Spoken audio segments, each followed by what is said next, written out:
आपके जितने भी दोस्त यहाँ पे सुन रहे हैं उन सबको एकदम क्लियर मैसेज देना चाहता हूँ कि अगर आपकी एज अभी 25 साल से कम है तो सबसे पहला काम ये करो कि, और ये एकदम जेन्युइन वाइट तरीका है, अगर आपकी कोई पोजीशन है, मार्च एंड आ गया है, आपको लगता है कि नहीं यार मेरे को तो ये पोजीशन कंटिन्यू करनी है, लेकिन फिर भी एक बार उसमें लॉस बुक कर लो ताकि आपको भविष्य में होने वाले प्रॉफिट का फायदा। मैडम इसका तोड़ निकालेंगे अगले बजट में। एक व्यक्ति जो 20,000 रुपए लेके आया, उससे अगर आप उसके दिल की बात पूछोगे, कोई लॉजिक नहीं, कुछ नहीं, आप उससे पूछोगे तू क्या चाहता है, दिल से क्या चाहता है, तो वो हमेशा बोलेगा यार 20,000 का 40,000 हो जाए, मेरी जिंदगी में तो मजा आ जाए।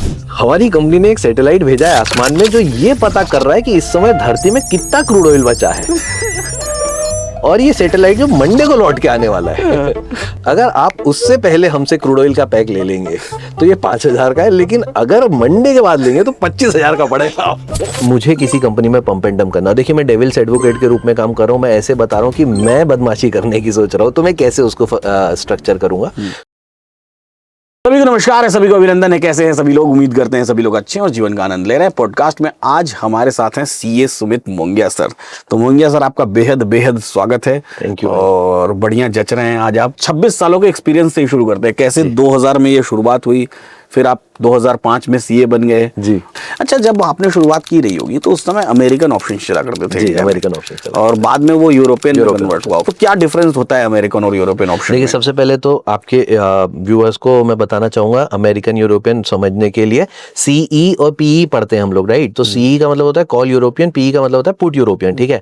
जो सीए होता है उसको हम बोलते थे कॉल अमेरिकन। अब आप लोगों ने अमेरिकन वाले ऑप्शन देखे नहीं है। स्टॉक्स में प्राइमरीली अमेरिकन ऑप्शंस जो है हम नोट करते थे कि जो रिलायंस में अगर ऑप्शन ट्रेड हो रहा है तो कॉल अमेरिकन होता था, पुट अमेरिकन होता था। सीए और पीए हम उसमें लिखते थे। तो जैसे अभी सपोज करते हैं मैंने कोई कॉल खरीद लिया है, मैंने एक रिलायंस का फॉर एग्जांपल 1800 का कॉल खरीद लिया जो मैंने 8 रुपए में खरीदा था, अब 22 रुपए पे आ गया है। अब परेशानी ये हो रही है कि बायर जो है वो 22 रुपए पे खड़ा है और सेलर जो है वो 40 रुपए पे खड़ा है। अब दोनों के बीच में 18 रुपए का गैप है। अब मैं ट्रेड करना चाहता हूं, लेकिन मैं एग्जिट किस भाव पे करूं, कैसे करूं इस जगह पे एग्जिट? तो ये ऑप्शन एक्सचेंज में अगर कोई बायर आएगा तो ही मैं अपना माल बेच पाऊंगा, ये परेशानी है। तो यूरोपियन ऑप्शन में एक्सचेंज आपकी किसी भी प्रकार से मदद नहीं करेगा। जो करना है आपको एक्सचेंज पे अपना भाव लगाओ, बढ़ाओ, घटाओ, जिस तरह से आएगा। कोई और अगर आ गया व्यक्ति तो ही आपका माल बिकेगा। अमेरिकन ऑप्शंस में आप एक्सचेंज को रिक्वेस्ट कर सकते हो, एनएससी को रिक्वेस्ट कर सकते हो कि भाई मेरे को कोई बाजार में बायर नहीं मिल रहा है, आप मुझसे ये ऑप्शन जो है खरीद लीजिए। तो ये अमेरिकन ऑप्शंस की फैसिलिटी होती थी कि आप कभी भी उससे एक्सपायरी मांग सकते थे। इंडिया में बंद है, अमेरिका में आज भी अमेरिकन ऑप्शन ट्रेड होते हैं, तो कभी भी एक्सपायरी वहां क्यों बंद करना पड़ गया? इंडिया में अमेरिकन ऑप्शन क्यों बंद करना पड़ गया? बल्कि ये तो मुझे ज्यादा अच्छा ऑप्शन लग रहा है कि या हो सकता है जो ऑडियंस देख रही है उनको भी ज्यादा अच्छा ऑप्शन लग रहा है कि भाई मुझे नहीं मिल रहा है बायर सेलर, तो आप बंद करिए इस एक्सपायरी को। क्यों बंद करना? बिल्कुल जायज बात है और 100% हमने इसको एक पर्सपेक्टिव से देखा, एक एंगल से देखा, जहां पे हमने बोला यार बायर जो है उसके पास ऑप्शन ये है कि भाई वो एक्सचेंज से रिक्वेस्ट कर सकता है, लेकिन एक्सचेंज तो पोजीशन बनाता नहीं है ना। एक्सचेंज तो ये नहीं बोलेगा कि चलिए ऑप्शन मैंने खरीद लिया, तूने बेच दिया, मैंने खरीद लिया। एक्सचेंज तो ऐसा करता नहीं। तो एक्सचेंज क्या करता था, जितने भी लोगों ने शॉर्ट सेल किए हुए होते थे ऑप्शंस, उनमें से किसी को भी एक चुनता था और एक अनलकी ड्रॉ जैसा आप बोल लीजिए, अनलकी ड्रॉ और उसके ऊपर असाइन कर देता। तो जिसको वो ऑप्शन असाइन कर देता था उसको कंपल्सरीली उस रेट पे बाय करना पड़ता था कि भाई ये वाले रेट पे मेरा सौदा जो है वो क्लोज हो गया। उस चीज के कारण एक्सचेंज के ऊपर मॉनिटरिंग बढ़नी पड़ रही थी, अनलकी ड्रॉ निकालने के लिए जो प्रोसेस करनी पड़ती थी वो बहुत डिफिकल्ट हो रही थी। फिर जिसको असाइन हो जाता था वो ऑप्शन, उसको बड़ा बुरा लगता था कि यार मेरी जबरदस्ती पोजीशन क्लोज कर दी गई है। तो उन्होंने स्ट्रक्चर्ड वे में इसको शुरू किया कि यार यूरोपियन ऑप्शन ट्रेड करते हैं। और एक बात और है, मार्केट में चूंकि लिक्विडिटी आने लग गई तो अब वैसी सिचुएशन नहीं है कि आपको अपने इंट्रिंसिक वैल्यू से कम में कोई भी ऑप्शन बेचना पड़ेगा। तो वो फैसिलिटी जो कि बाजार ही दे रहा है, तो फिर एक्सचेंज को अलग से परेशान होने की, क्योंकि उस समय इतनी वॉल्यूम्स थी नहीं, उतने ट्रेडर्स थे नहीं, इसलिए परेशानी हो रही थी। तो इसलिए यूरोपियन सेलेक्ट करना, यूरोपियन से। तो ऑप्शन मतलब ऑप्शन ऐसे 2009, 10, 11, 12, 13, 14 में मैं भी उस समय डीलर हुआ करता, तो ऐसा ऑप्शंस का उस समय ज्यादा कुछ समय नहीं था। लोग शेयर्स खरीदते थे और एक शेयर में मतलब 100 रुपए के शेयर में या 500 रुपए के शेयर में 2 रुपए भी मिल जाए और उनको दिन में, तो वो बहुत मतलब क्या बात हो गई कि 2 रुपया मिल गया है। लेकिन ये लोगों के मन में कब परिवर्तन होना शुरू हुआ कि नहीं ये 2 रुपए कुछ होता ही नहीं है, जबकि वो परिवर्तन घातक है, डिजास्टर बन गया। आज भी वो डिजास्टर है जी। पहले लोग इंट्राडे में करके बड़ा ट्रेड खुश होते थे और खुश थे और वो अच्छे पैसे भी बना लेते थे। बिल्कुल ठीक है। लेकिन वो डिजास्टर बन गया। वो लालच कैसे बढ़नी शुरू हुई, कैसे वो उस ऑप्शन ने पूरा का पूरा इंडस्ट्री ही बदल के रख दिया? भाई मैं ना वर्ड लालच थोड़ा गलत समझता हूँ यहाँ पे। सही वर्ड होगा क्या हुआ, जैसे आप आए और 2003 से 2008 की रैली में हमने बाजार को एक तरफ से चलता हुआ देखा। जब बाजार एक तरफ से चल रहा होता है ना, तो 2003 से 2008 के बीच में बहुत ज़्यादा समझदार जनरेशन थी, पार्टिसिपेंट्स थे मार्केट के। उन लोगों को बाजार का एक्सपोजर मिलना शुरू हुआ, उन लोगों को फ्यूचर्स ऑप्शंस का एक्सपोजर मिलना शुरू हुआ, उन लोगों ने उस फ्यूचर्स एंड ऑप्शन से खूब पैसा बनाया। और ये पैसे का स्ट्रक्चर है, पहले एक टॉप अमीर लोगों के पास पैसे का स्ट्रक्चर पकड़ में आता है, फिर वही लोग, छोटा आदमी उसको नोट करता है, फिर उसको कॉपी करने की कोशिश करता है, फिर उनमें से कुछ लोग बनाना शुरू करते हैं और फिर उसको देखा देखी तीसरे लोग आते हैं। तो स्टॉक मार्केट में कितने लोग इन्फ्लुएंसर्स को देख के आए हैं और कितने लोग पढ़ लिख करके आए हैं, अगर आप रेशो निकालने की कोशिश करेंगे तो आपको ये दिखेगा 90-95% लोग जो है किसी और व्यक्ति की सक्सेस देख के, किसी और व्यक्ति को देख के कि हाँ यार ये कर पा रहा है, उससे इन्फ्लुएंस होकर आए हैं। अब आप और मैं दोनों हमेशा साथ में थे, मैंने आपको बोला है भाई मैंने ट्रेड किया, मैंने यार ये 2000 रुपए कमा लिए, आपको ऑब्वियसली जिज्ञासा होगी कि यार कैसे कमा लिए। तो वो जिज्ञासा शांत करते करते इंसान मुझे लगता है ऑप्शंस तक पहुंचा। तो ऑप्शंस की मुझे लगता है कि सबसे ज्यादा ट्रैक्शन जो मिला इस समय मिला। इसके बाद जो वीकली ऑप्शंस इंट्रोड्यूस हुए, मुझे लगता है उसने सबसे ज़्यादा लोगों को फाइनेंशियल लॉसेस दिए। हालांकि रुझान भी उसने ही सबसे ज़्यादा लोगों का लाया, क्योंकि कहीं ना कहीं जब इंसान ट्रेडिंग करना शुरू करता है तो उसको लगता है कि यार मैं इसमें से पैसा बना सकता हूँ, और वो 2-3 बार 4 बार पैसा बनाता भी है। तो उसको लगता है कि यार ये चीज़ तो मैंने मेरी आंखों से होते हुए देखी थी, मेरे खाते में 20,000 जो थे वो 50,000 हुए थे। तो वो कॉन्फिडेंस उसको आता है कि यार मैं इसको क्यों ना 1 लाख और 10 लाख कर लूँ। पर्सनली मैं ऐसा मानता हूं कि किसी को भी बाजार में अगर इन्वेस्ट करना हो या बाजार में अगर ट्रेडर बनना है, इन्वेस्टर कुछ भी बनना है, तो एटलीस्ट बाजार को आपको 1 दशक तक देखना चाहिए। 1 दशक तक देख, क्योंकि पहली साइकिल जब 2009 की साइकिल में फॉल देखा मैंने जी, उसके बाद जब 2019-20 में दोबारा वो फॉल आया, तो मुझे दोबारा वो फॉल 2009 के साइकिल में तो उतनी समझ ही नहीं थी। फॉल दिखा तो सब बोल रहे थे डिजास्टर, तो मुझे भी लगा डिजास्टर है। लेकिन 2019 में जब वो दोबारा फॉल आया तो वो डिजास्टर मेरे लिए क्या बन गया, अपॉर्चुनिटी बन गया जी। तो बहुत सारे ऐसे भी लोग होंगे जो आज के समय में जो देख रहे होंगे, जिन्होंने 2019 में वो डिजास्टर देखा, लेकिन क्या लगता है आपको 2029 में वो डिजास्टर अपॉर्चुनिटी उनके लिए बन सकती है? देखिए मैं आपको एक चीज बताता हूँ जिसपे मैं 100% श्योर हूँ।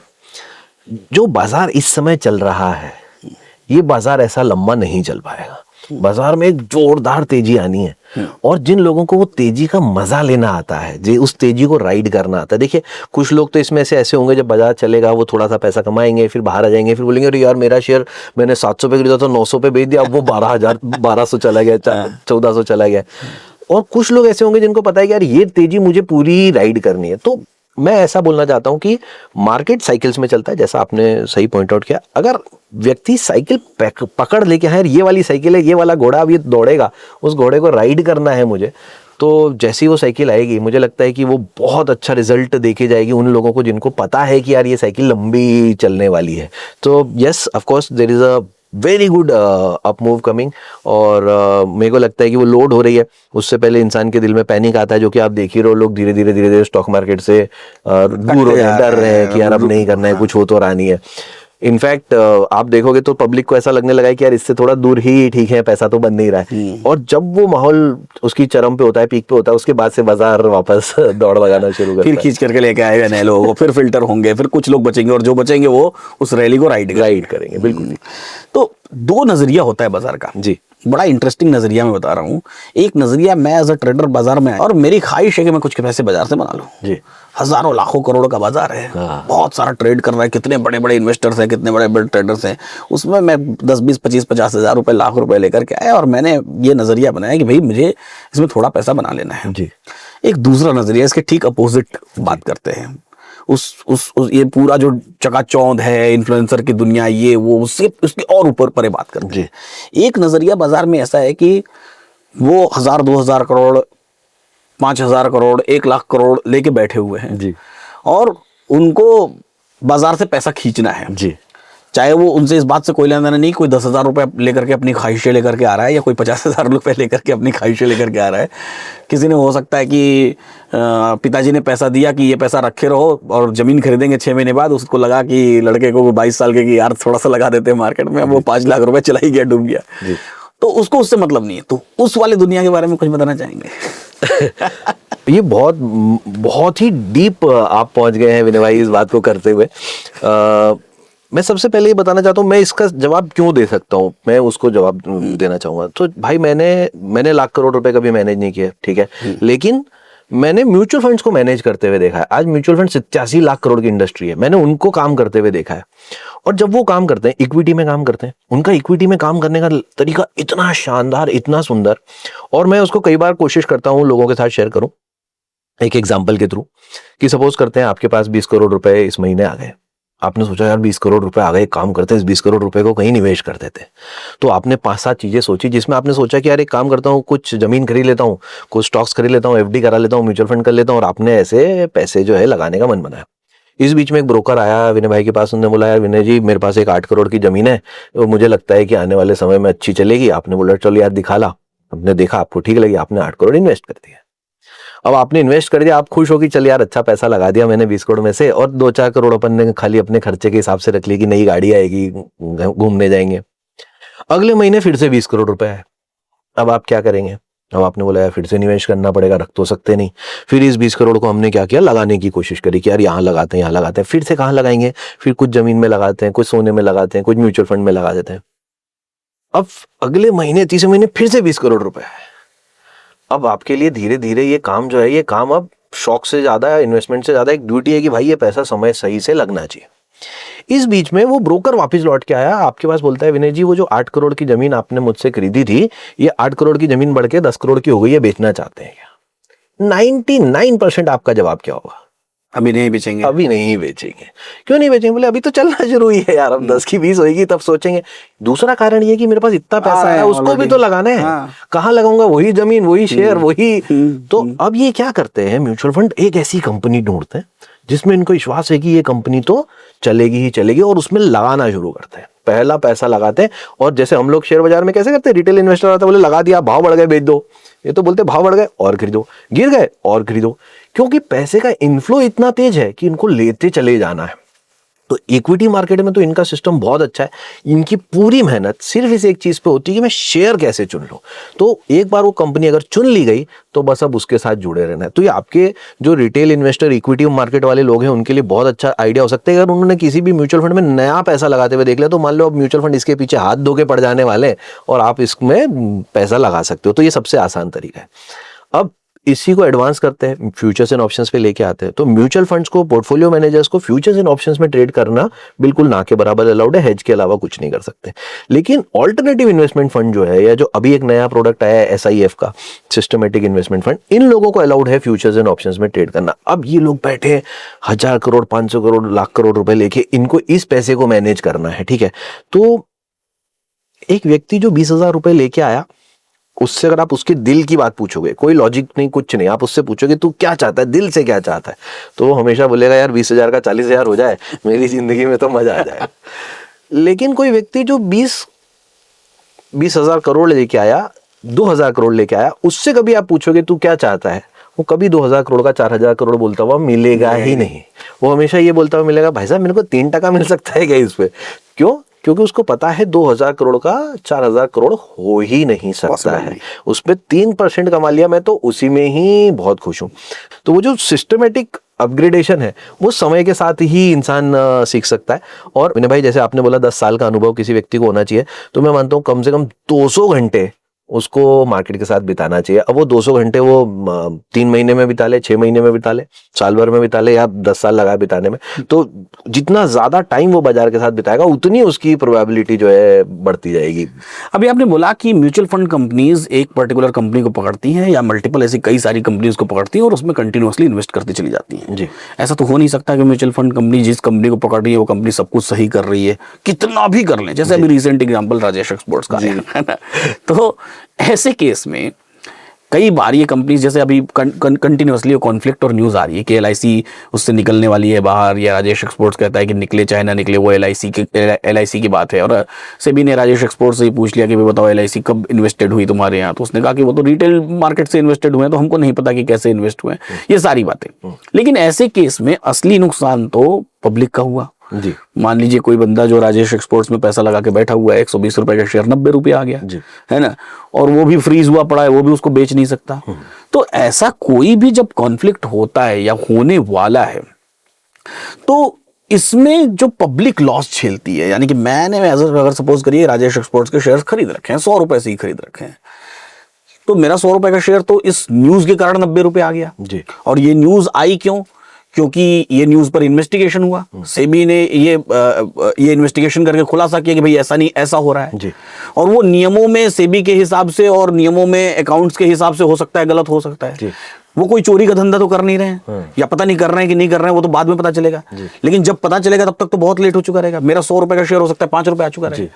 तो ये इन्वेस्टर कैसे इससे बचे? क्या ऐसा कोई नियम नहीं है कि सेबी पहले उसको फ्रीज कर देगी, भाई 100 रुपए पर ही फ्रीज कर दो, अब जब फैसला हो जाएगा फिर इसके आगे इसकी ट्रेडिंग होगी, और नहीं तो फिर अगर वापस करना पड़ा तो 100 रुपए के हिसाब से इस कंपनी को पैसा इन्वेस्टर को वापस करना पड़ेगा। विनय भाई, इस क्वेश्चन को मैं 3-4 टुकड़ों में, क्योंकि ऐसा रिलायंस उसमें आरकॉम में भी हो चुका है, ऐसा आइडिया में भी हो चुका है, ऐसा आपके यस बैंक में भी हो चुका है, ऐसे मल्टीपल शेयर्स में हो चुके हैं जो सब लोग रिलेट कर सकते हैं, सारी पब्लिक रिलेट में किसी न किसी में तो सबका पैसा लगा ही रहा होगा। जी। तो मैं आपकी बात को फिर 2-3 टुकड़ों में डिस्ट्रीब्यूट करता हूँ। सबसे पहले तो मैं इसको म्यूचुअल फंड्स के ऊपर ले जाता हूँ। तो म्यूचुअल फंड्स के साथ अच्छी बात यह है कि वो किसी भी कंपनी में एक लिमिटेड एक्सपोजर लेते हैं, वो भले ही सुनने में कितना भी बड़ा हो, लेकिन मैं अपनी टोटल कैपिटल का, मेरे पास जितना पैसा रखा है, सपोज 1 लाख करोड़ रखा है, तो मैं उसमें से एक थोड़ा सा पैसा ही एक कंपनी में लगाता हूँ। तो म्यूचुअल फंड के साथ कभी भी ऐसी स्थिति नहीं बनती कि यार मेरा उस कंपनी के डूब जाने से मेरा एनएवी बिगड़ जाएगा या मेरा पूरा कॉर्पस बिगड़ जाएगा। तो ऐसा म्यूचुअल फंड्स के साथ नहीं होता। और ये मैंने दोनों ने नोट किया, इतने सालों में एक भी म्यूचुअल फंड आज तक कभी डूबा नहीं, डिफॉल्ट नहीं हुआ है। जी। तो ये म्यूचुअल फंड्स के लिए उतनी बड़ी परेशानी नहीं है। हाँ, हमारे जो ट्रेडर्स हैं उनको इस चीज में जरूर परेशानी आती है कि यार कैसे मैं इस प्रॉब्लम से निकलूं। तो मेरा जो अनुभव बोलता है कि सेबी ने, आपने नोट किया होगा, एएसएम जीएसएम करके एक कॉन्सेप्ट निकाला है जो एक्सचेंजेस को लागू करना पड़ता है। अब ये एएसएम जीएसएम क्या है और कैसे काम करता है? तो सर्विलेंस मैकेनिज्म है बेसिकली है, ठीक है, एडेड सर्विलेंस मैकेनिज्म और ग्रेडेड सर्विलेंस मैकेनिज्म। तो बेसिकली क्या होता है, जैसे अगर मुझे किसी कंपनी में पंप एंड डंप करना, देखिए मैं डेविल्स एडवोकेट के रूप में काम कर रहा हूं, मैं ऐसे बता रहा हूं कि मैं बदमाशी करने की सोच रहा हूं, तो मैं कैसे उसको स्ट्रक्चर करूंगा। तो मैं एक छोटी सी कंपनी बनाऊंगा, इस कंपनी में मैं कोई भी सर्विस जैसा कुछ ले आऊंगा कि यार मैं प्लेसमेंट सर्विस देता हूं, आईटी सर्विस देता हूं, वेबसाइट बनाता हूं, और एक कंपनी एक कमरे में, एक रूम में, एक फ्लैट में कहीं भी अपनी एक बना लूंगा। इस कंपनी के 1 करोड़ 2 करोड़ रुपए निवेश करके मैं इस कंपनी को लोगों के आईपीओ के लिए लेके जाऊंगा कि भाई मेरी कंपनी में 2-3 करोड़ की एसेट है, और एसएमई आईपीओ आपको पता ही आजकल आ सकते हैं इस कॉस्ट पे। तो एसएमई आईपीओ में लेके जाऊंगा और मैं बोलूंगा कि भाई मेरी इस कंपनी के शेयर्स मेरे को जनता को बांटने हैं। अब मैं ये बोल के तो आ गया हूँ और मैं जनता को एक्चुअली ये शेयर्स बांटने वाला नहीं हूँ, ठीक है। तो मेरे ही अपने जो भाई लोग बैठे उन्हीं को मैंने ये शेयर्स क्या कर दिए, अलोकेट कर दिए आईपीओ के माध्यम से। अब 1 करोड़ की कंपनी, 2 करोड़ की कंपनी, मैंने ऑफिशियली उसको मान लेते हैं 5 करोड़ में इंट्रोड्यूस किया। तो 5 करोड़ की इस कंपनी को मैं क्या करता हूँ, 5 करोड़ की इस कंपनी के मैंने शेयर्स अपने दोस्तों में बांट दिए। मान लेते हैं कि मैंने 1 करोड़ रुपए के शेयर्स जो है बांट दिए, ठीक है। 4 करोड़ के मेरे पास रखे, 1 करोड़ के दूसरों के पास रखे, वो भी मेरा ही पैसा है, वो भी मेरे ही बंदे हैं, तो कोई घबराने की बात ही नहीं है, ठीक है। अब क्या हुआ, मैं इस शेयर का भाव बढ़ाना चाहता हूँ, मैं इस 5 करोड़ की कंपनी को 50 करोड़ का, 100 करोड़ का करना चाहता हूँ। तो मैं क्या करता हूँ, मैं मेरे दोनों दोस्तों को बोलता हूँ एक काम कर, बाजार में मैंने 10 रुपए में शेयर खोला था, 20 रुपए में तू बायर बन जा। सर बायर बनने बोल रहा हूँ मैं, ठीक है। तो वो 20 रुपए में बायर बन रहा है। जब वो 20 रुपए में बाइंग करने आएगा तो दूसरे व्यक्ति ने 20 रुपए में बेच दिया। अब ट्रेड हुआ 100 शेयर्स का, लेकिन पूरी कंपनी की वैल्यूएशन जो है वो 5 करोड़ से बढ़ के 10 करोड़ हो गई, क्योंकि डबल हो गया शेयर का भाव। अब मेरे पास 2 साल का, 3 साल का टाइम है, इस 2 से 3 साल, क्योंकि तब तक हमको एसएमई में ही रहना पड़ता है। तो इस 2 से 3 साल में मेरी कंपनी की साइज जो है मैं धीरे धीरे बढ़ाता रहूंगा और मेरे ही लोग आपस में ट्रेडिंग करते रहेंगे। इस चीज को नोट करने लग जाता है सेबी कि भाई ये शेयर का भाव तो बढ़ रहा है, क्या कंपनी का मुनाफा बढ़ रहा है? अगर कंपनी का मुनाफा नहीं बढ़ रहा तो शेयर का भाव क्यों बढ़ रहा है? तो इसको वो इस सर्वेलेंस मैकेनिज्म में ऐड कर देता है कि भाई इस कंपनी का पी रेशो बहुत ज्यादा हाई है, इस कंपनी का प्रॉफिट पिछले कई समय से बढ़ा नहीं है, क्या आप अभी भी इसको खरीदना चाहते हैं? अभी कहाँ अलर्ट कहाँ आएगा, क्या मेरे को मैसेज आएगा मेरे फोन पे? नहीं। आप जैसे वो कंपनी का शेयर पे बाय का बटन प्रेस करेंगे तो ब्रोकर की जिम्मेदारी है आपको ये अलर्ट दिखाना कि ये कंपनी इस कैटेगरी को बिलोंग करती है। अब चूंकि उस समय इंसान इतना एक्साइटेड होता है, जल्दी में होता है, जो भी होता है उसको ओके दबाकर करके खरीदो। तो एक काम वहां पे किया गया है बताने के लिए कि भाई ये देखिए कंपनी के जो भाव है ये उसकी फंडामेंटल से मैच नहीं हो रहे हैं, तो तेको इसको खरीदने से पहले बचना चाहिए। दूसरा क्या होता है, अब सपोज कीजिए कि इसको तो हमने बढ़ा दिया, लोगों ने यहाँ पे नोट नहीं किया। अब इस कंपनी में मैं शेयर को जो है बेचने में इंटरेस्टेड हूँ, मैं ये शेयर जो है किसी और को देना चाहता हूँ। जो पंप एंड डंप स्कीम का बेसिक थॉट प्रोसेस है, तो पंप मैंने कर दिया, अब मैं लोगों को ये शेयर्स बेचना चाहता हूँ। मैं डंप करने की कोशिश करता हूं तो प्राइजेस में फ्लक्चुएशन आती है। जब प्राइजेस में इतनी फ्लक्चुएशन आती है तो उसको भी सेबी हाईलाइट करता है एक्सचेंज के माध्यम से कि भाई साहब ये देखो शेयर जो है इसमें इतना मूवमेंट आ रहा है, इतने मूवमेंट वाले शेयर को तुम्हें लेना है या नहीं लेना है। प्राइजेस जो है पिछले इतने समय से ऐसी इसमें फ्लक्चुएट हो रही है। साथ में वो वॉल्यूम्स के ऊपर ध्यान देते हैं। देखिए अगर मुझे इस कंपनी के शेयर को बहुत ऊपर लेके भी जाना है तो मैं वॉल्यूम बहुत ज्यादा हाई मेंटेन करने की मुझे रिक्वायरमेंट नहीं है। लेकिन जब मुझे सच में माल बेचना है, क्योंकि भाव तो मैंने बढ़ा के कर दिया कंपनी का, लेकिन अब मुझे इतने लाखों करोड़ों का माल बेचना है तो मुझे वॉल्यूम क्रिएट करना पड़ेगी। जब वो वॉल्यूम क्रिएट होती है तो वो भी एक्सचेंज नोट करता हुआ बोलता है कि भाई देखो इसमें गड़बड़ हो रही है, तुम देख के ले रहे हो ना। अब सर ये बड़ी इंटरेस्टिंग बात है आपने बोली कि आज जो व्यक्ति है जिसने खरीद लिया उसको कैसे बचाया जाए। तो दो अलर्ट बचाने से पहले कि हमने कि भैया लगाने से पहले हम तुझे बता रहे मत ही लगा, क्यों लगा रहा ठीक है, लेकिन उसके बाद का क्या। तो सर अभी आप सबको मालूम है कॉकरोच जनता पार्टी एक हमारे देश में नई पार्टी बनी है और मिलियंस ऑफ उसको फॉलोअर्स मिल गए हैं और हर व्यक्ति देखना चाहता है कि आखिर इसका भविष्य क्या होगा। शायद आपने आपके किसी व्यूअर ने उसको फॉलो किया भी होगा, ठीक है। अब आप किसी को ये समझा रहे हो क्या कि इसको फॉलो करना है या नहीं करना है? उसके इंसान की स्वेच्छा है। हमारा देश जो है वो आज़ादी देता है कि आपको जो करना है आप ट्रेड कर सकते हो। उसी प्रकार से सर अगर मैंने आपको ये बता दिया कि यार ये शेयर में गड़बड़ है, लेकिन इसके बाद भी आप खरीदना चाहते हो, मैं आपका हाथ नहीं पकड़ सकता था। क्यों? क्योंकि अल्टीमेटली पैसा आपका है, मर्जी आपकी है। तो सेबी उस जगह पे अपना काम कर रही है। ऑफ कोर्स राजेश एक्सपोर्ट जैसे केस में जहां पे किसी भी स्कैम में जहां पे कोई प्रॉब्लम पकड़ में आती है उनको पनिश किया जाता है। अब पनिश का दूसरा हिस्सा क्या है कि हमने उससे प्रमोटर से तो पैसा ले लिया, लेकिन जिसके साथ गलत हुआ उसका क्या करें। तो सर इसमें हमारे देश की न्याय प्रणाली हमेशा से ऐसी रही कि अगर आपने मतलब किसी व्यक्ति ने दूसरे को चाकू मार दिया तो उसको तो हम सजा दे पाएंगे कि यार जिसने चाकू मार दिया उसको सजा दी जाए, लेकिन दूसरे वाले व्यक्ति को जीवित तो नहीं किया जा सकता। इसी तरीके से इस फाइनेंशियल प्रोसेस में इतने सारे कॉम्प्लेक्स ट्रांजैक्शंस हो चुके हैं। किसी ने 20 रुपए में खरीदा 120 रुपए में बेच दिया, किसी ने 120 में खरीदा 80 में बेच दिया। तो किसका लॉस गिने, किसका प्रॉफिट गिने, कहाँ से वो पैसा लेके आए, तो वो कैलकुलेशन नहीं बन पाता है। अगेन पनिशमेंट देने का ऑब्जेक्टिव क्या है? पनिशमेंट देने का ऑब्जेक्टिव एकदम सिंपल कि यार कोई भी व्यक्ति जो बाजार में गलत काम करने की नियत से आया उसको ये पता रहे कि पैसा मेरे घर नहीं जाएगा, ताकि वो गलत काम करने से बचे। वो भविष्य में दूसरे लोग उसको देख के उसको फॉलो करने की इच्छा ना करें कि यार मेरे को भी यही करना है, मैं भी ऐसे पैसा बना लूंगा। तो ये सबसे इंपॉर्टेंट मुझे लगता है सेबी का रोल है यहाँ पे। आप अपने आप को इन्वेस्टर मानते हैं या ट्रेडर मानते हैं? ये तो बहुत ही जेन्युइन सवाल है और मैं आपको बताता हूँ कि मैंने अपने इन्वेस्टमेंट्स की जर्नी को इतनी करीब से देख लिया कि मैंने अपने आप को 2 या 3 टुकड़ों में बांट दिया। मैंने सबसे पहले एक अकाउंट खोला और मैंने उसमें सिर्फ इन्वेस्टमेंट करने का डिसीजन लिया। मैं म्यूचुअल फंड में बहुत इन्वेस्ट करता हूँ। मैं अपने आप को very high risk aggressive investor मानता हूँ और मैं म्यूचुअल फंड में वो वाले स्कीम्स खरीदता हूँ जो 100% equity, 100% equity very high risk category में बिलोंग करते हैं। स्टॉक्स में खरीदता हूँ, लेकिन अगर आप मुझसे पूछेंगे कि मेरा सबसे ज्यादा मन कहाँ लगता है तो मैं इंट्राडे निफ्टी ऑप्शन राइटिंग करता हूँ और वो भी डायरेक्शनल।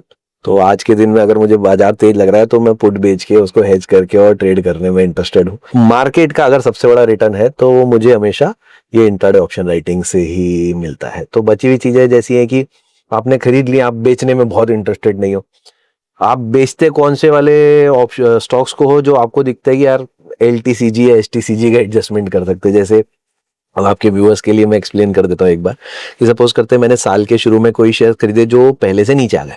अब मैं 31 मार्च से पहले वो लॉस बुक कर लेता हूँ। सुन रहे हो ना, लॉस बुक कर लेता हूँ, ताकि अगले दिन अगर वापस वो खरीद लूंगा शेयर तो मेरे को कॉस्टिंग तो वहीं की वहीं आ गई, लेकिन बुक्स में लॉस हो गया। तो इनकम टैक्स मानता है कि यार इतने रुपए का इनको लॉस हो गया, तो आपको उसके फॉल का भी बेनिफिट लेने का मौका मिल जाता है। 8 साल तक हम कैरी फॉरवर्ड कर सकते हैं ना, 8 साल तक कैरी फिर वो प्रॉफिट होगा तो दिखाएंगे कि पिछली बार लॉस हुआ था, अभी इसमें एडजस्ट हो गया। तो वो लॉस अपने को नहीं भी बुक करना होता है तो भी हम खाली इनकम टैक्स को ध्यान में रखते हुए उसको बुक कर। और ये एकदम जेन्युइन वाइट तरीका है। अगर आपकी कोई पोजीशन है, मार्च एंड आ गया है, आपको लगता है कि नहीं यार मेरे को तो ये पोजीशन कंटिन्यू करनी है, लेकिन फिर भी एक बार उसमें लॉस बुक कर लो ताकि आपको भविष्य में होने वाले प्रॉफिट का फायदा। मैडम इसका तोड़ निकालेंगे अगले बजट में। बता दिया मेरे पास। अच्छा एक बात बताइए, कब की है सबसे बड़ी गलती ट्रेडिंग में या इन्वेस्टमेंट में? मैंने गलतियां बहुत करी हैं और सबसे बड़ी गलती जो मैंने करी है मैं बताता हूँ आपको। क्या होता है जब भी आप एज अ ट्रेडर होते हो, आप किसी से मिलते हो, आपको लगता है यार ये वाली चीज मैं अपने फॉर्मेट में क्यों नहीं अप्लाई करता। ठीक है, जैसे आपसे मिले, आपने बोला यार ये देखो मैं एलटीवी कैलकुलेटर से लेवल डिराइव करता हूँ, मैं इसके भरोसे पे एक्सटेंशन डिराइव करता हूँ, हाँ यार अच्छा आइडिया है, चलो मैं इसको कॉपी करने की कोशिश करता हूँ। अब 100% कॉपी मैं कभी नहीं करूंगा, लेकिन मेरी स्ट्रेटेजी में आपकी बात कहाँ फिट हो सकती है मैं उसको इवेल्युएट करने की कोशिश करूंगा। जब आप उसको इवेल्युएट करने जाते हो तो आप मिस्टेक करने वाले हो, और ये बात नहीं है पता होती इंसान को शुरू में। तो वो क्या कर बैठता है, वो ये कर बैठता है कि जो उसका मेन अकाउंट है जहां पे उसकी ट्रेडिंग चल रही है उसमें वो नई वाली चीज को भी इंप्लीमेंट कर डायरेक्ट एक्सपेरिमेंट कर देता है। और अब क्या हो गया साहब, क्वांटिटी हो गई बड़ी, एक्सपेरिमेंट करना चाहिए छोटे अकाउंट में। तो बड़ी क्वांटिटी पे भी आपकी साइकोलॉजी का इफेक्ट आ जाता है अगर आप छोटे अकाउंट को बहुत ज्यादा मॉनिटर कर रहे होते हो। तो अभी हम एक एल्गो के ऊपर काम कर रहे थे, और वो अल्गो के लिए हमारा अब आते आते नियम ये आ गया कि यार छोटे अकाउंट में ट्राई करके देखो, अगर ठीक है चल रहा है तो चल रहा है, नहीं चल रहा है तो दूसरी चीज ट्राई करेंगे। तो ऐसे में क्या हुआ कि हम इसको ट्रेड कर रहे थे और यहाँ पे अल्गो ने कॉल बाय का जनरेट किया। हम इसमें ऑप्शन बाइंग से रिलेटेड कोई अल्गो बना रहे, तो कॉल बाय जनरेट किया और वहां से बाजार ने एक बड़ी सी जंप मारी और देख के एक्साइटेड कि हाँ यार चलो पैसा बन रहा है। सो हमारी टीम जनरली डिस्कस करने आती है कि यार ये ट्रेड चल रहा है, ये ट्रेड चल रहा है। तो हमारी ऑप्शन राइटिंग की डेस्क है वो चल रही है, वो लंच साथ में कर रहे हैं। हमारा नॉर्मली लंच 3:30 के बाद होता है, लेकिन बीच में भी हो सकता है कभी भूख लग रही किसी को। तो बैठे साथ में खाना खा रहे हैं, उसने अचानक से बोला सर मैंने कॉल शॉर्ट करी हुई बाजार ऊपर आया। और आपको पता है कि ये तो बहुत इजीली रिस्क मैनेजमेंट, आपके सारे टूल्स लगे हुए हैं, आप वापस उस पैसा कमा लोगे।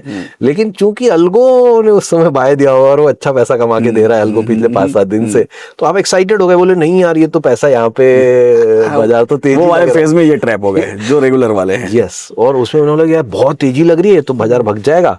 और उन लोगों ने क्या किया, अपनी पूरी पोजीशन को, अच्छा हमारा नियम सिंपल है कि हम हर पोजीशन को रिस्क हेज करके ट्रेड करते हैं। तो उन्होंने क्या किया, इन्होंने बोला यार सर बोल रहे हैं बहुत तेज है बाजार, तो उन्होंने शॉर्ट वाली पोजीशन हटा दी और लॉन्ग वाली होल्ड कर ली और बाजार उसी क्षण से वापस नीचे आ गया।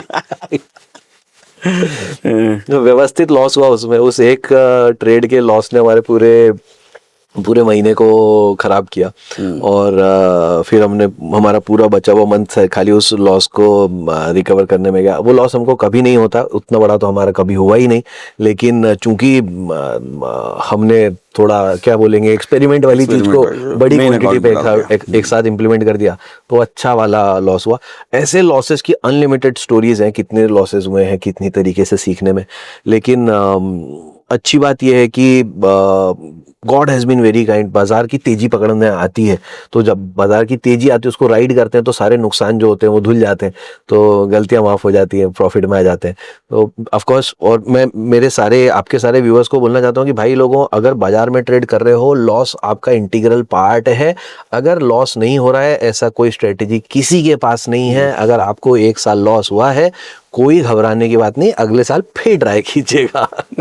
Keep on investing money. 1 दशक लगेगा, मैं तो ये कहता हूँ 1 दशक लगेगा। 1 दशक तक ये मान लो कि आपको loss, no profit no loss, ये चलता रहेगा। 1 दशक बाद आप इतने समझदार हो जाओगे कि इन सब के बीच में से कौन सा पैसा निकाल के लेकर के। तो मेरा ऐसा सोचना है, शेयर बाजार में लोग पैसा कमाने आते हैं, आप पैसा कमाने आए, मैं पैसा कमाने आया। जो व्यक्ति यहाँ बाजार में आ रहा है ना, उसको एक प्रश्न अपने आप से पूछना चाहिए कि मुझे जल्दी कमाना है या मुझे ज्यादा कमाना है। अगर उसका जवाब है कि मुझे जल्दी कमाना है, तो इस बाजार में मत आओ, आपके लिए नहीं है। लेकिन अगर आपको ज्यादा कमाना है, यार मुझे कमाना है, मेरे पास लेविश लाइफस्टाइल होनी चाहिए, लेविश पैसा होना चाहिए, वो तब होगा जब आप उसको समय दे पाओगे। और वो आपकी बात बिल्कुल ठीक है कि ज्यादा कमाना है तो समय देना पड़ेगा, लेकिन बाजार ज्यादा देगा अगर आपने उसको समय दिया है तो। अब बस ये देखिए, पेड़ जो होता है ना, कोई भी पेड़ है, बरगद का पेड़ है या कोई सा भी पेड़ है, तो जितना वो जमीन के ऊपर जाता है उतना ही नीचे भी जाता है। तो जब शुरू में पेड़ एकदम से स्पीड में नहीं बढ़ता है, पहले वो जमीन के नीचे अपनी जड़ें बनाता है। पहले वो माइनस में जाएगा, जड़ें बनाएगा, फिर जब वो उतना मजबूत अपने आप को फील करेगा कि हाँ अब मैं ऊपर बढ़ सकता हूँ, दुनिया के सामने बाहर आऊं, तो जाके वो बढ़ना शुरू करेगा। पहले ही बढ़ जाएगा तो गिर जाएगा, गिरना तय है उसका, टूट के गिरना तय है। मेरे पास एक एग्जांपल है साहब। मेरे एक ऑफिस में मिलने है भाई, उन्होंने बताया कि यार मैं गार्ड की ड्यूटी करता हूँ और मेरे को इतने रुपए का मेरे को बड़ा लॉस हो गया।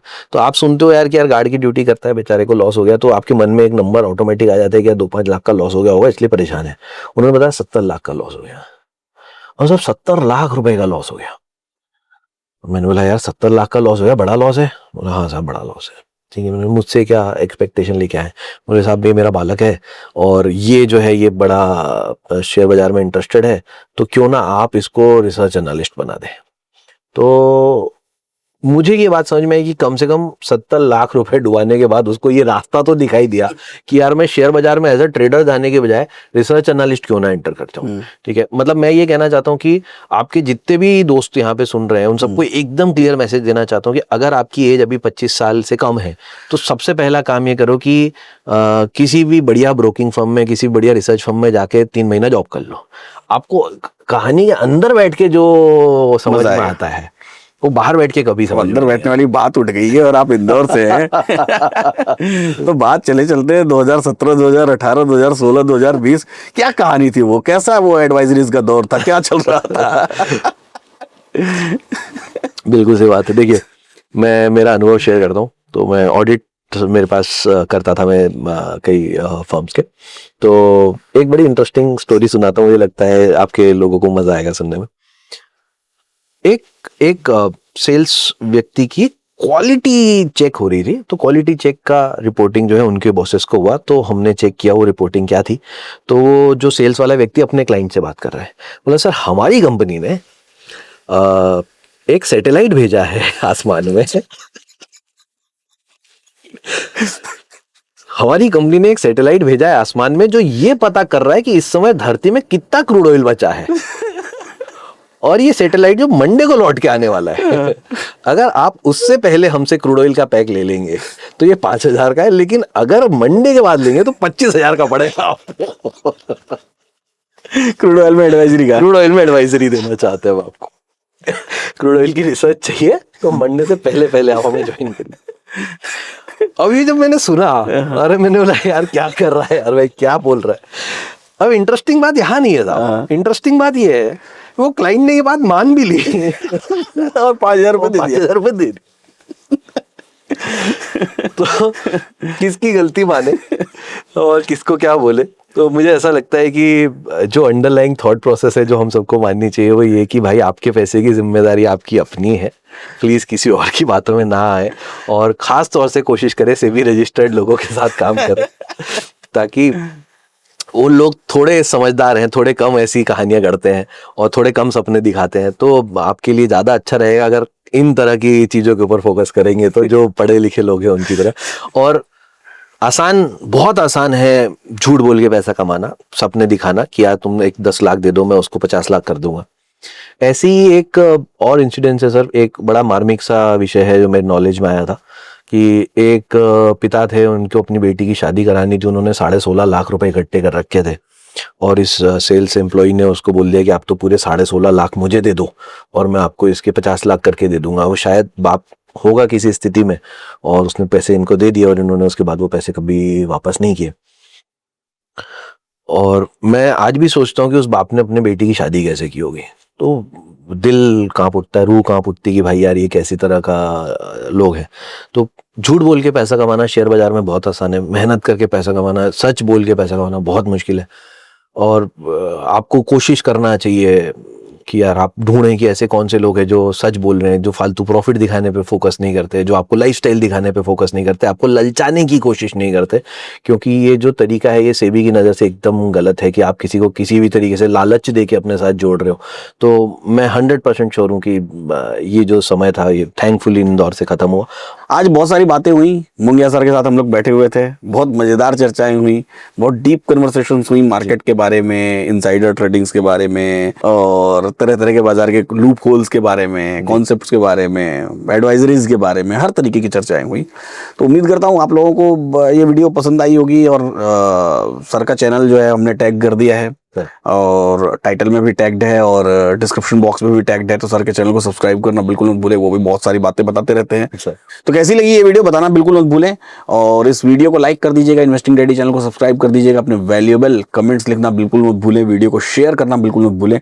फिलहाल इस वीडियो में इतना ही, फिर मिलेंगे हम लोग अगले पॉडकास्ट में अगले नए किसी गेस्ट के साथ। सर आने के लिए बहुत बहुत धन्यवाद और मिलते हैं हम लोग, कभी मौका मिला तो फिर दोबारा बैठेंगे, दोबारा करेंगे बहुत सारी बातें। आपकी ऑडियंस के साथ एक वन लास्ट लाइन में बोलना चाहूँगा देखिए विनय सर ने अपने बारे में हमेशा आप लोगों के साथ खुलकर बात की है और अपनी जर्नी को हमेशा आपके साथ शेयर किया है कि यार मेरे जीवन में कितने उतार चढ़ाव आए। आज जिस विनय सर को आप लोग देख रहे हैं, आज जिस विनय तिवारी को आप देख रहे हैं, मैंने इस विनय तिवारी को आज से कई साल पहले से देखना शुरू किया है। आज कम से कम 10 साल पुराने विनय तिवारी जी को मैं जानता हूँ। 12 साल, ठीक है। 12 साल।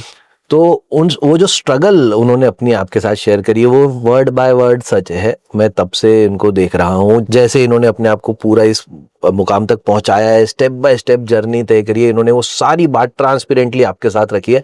और इसीलिए एक व्यक्ति जो दिल से साफ होता है, जो अपनी बात सच्ची तरीके से बताता है, उसके साथ बात करने का हमेशा मजा आता है। मैं ऑन कैमरा आज शायद विनय भाई के साथ पहली बार बैठा हूँ, लेकिन हम अदरवाइज बहुत डिस्कशन करते हैं और मुझे ऐसा लगता है कि वो फ्रूटफुल डिस्कशन रहे, हमेशा बाजार से रिलेटेड हो, मार्केट से रिलेटेड हो, लोगों के पार्टिसिपेशन से रिलेटेड हो। तो आप भाई लोगों बहुत सही व्यक्ति को फॉलो कर रहे हैं, इनके साथ इनकी जर्नी का हिस्सा बने रहिए। और ऑफ कोर्स मेरा चैनल टैग है, जरूर सुनिएगा क्या कहना चाहता हूँ। मेरी बातों में आपको कुछ समझ में आया तो प्लीज मुझे बताइएगा। आगे भी हम दोनों आपके लिए ऐसे ही कंटेंट लाने का प्रयास करते रहेंगे, ऐसे ही सीखते रहिए, मुस्कुराते रहिए और जीवन का आनंद लेते रहिए।